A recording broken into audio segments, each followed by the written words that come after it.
राजस्थान सरकार ने नई भू आवंटन पॉलिसी 2025 लागू कर दी है और इनमें कई बड़े बदलाव भी किए गए हैं। सबसे अहम बात यह है कि अब सेना ने शहीद की याद में बनाने वाले स्मारकों के लिए सरकार 500 वर्ग मीटर तक की ज़मीन बिल्कुल मुफ्त देगी। ये ज़मीन शहीद के जन्म स्थान पर ही आवंटित होगी। निस्संदेह ये कदम शहीदों का सम्मान देने की दिशा में भजनलाल सरकार की एक ऐतिहासिक पहल है। करीब 10 साल के बाद आई इस नई नीति में शिक्षा स्थानों की ज़मीन का दायरा घटा दिया गया है।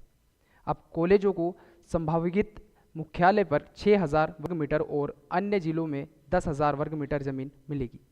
वहीं यूनिवर्सिटी के लिए पहले 30 एकड़ ज़मीन दी जाती थी, जिसे घटाकर 20 एकड़ कर दिया गया है।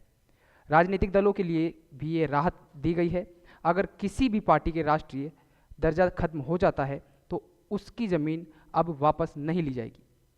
निवेशकों के लिए सरकार ने साफ कर दिया है कि ज़मीन का आवंटन उन्हीं को मिलेगा जो अपनी कुल निवेश राशि का 30% कैपिटल या फिर 3 साल तक का नेट प्रॉफिट दिखा सके। कुल मिलाकर ये पॉलिसी बताती है कि भजनलाल सरकार शहीदों का मान बढ़ाने के साथ साथ राज्य में ज़मीन के सही और पारदर्शिता उपयोग पर भी गंभीरता से काम कर रही है। तो दोस्तों, आज के लिए बस इतना ही। ऐसी न्यूज़ के साथ जुड़े रहें। धन्यवाद।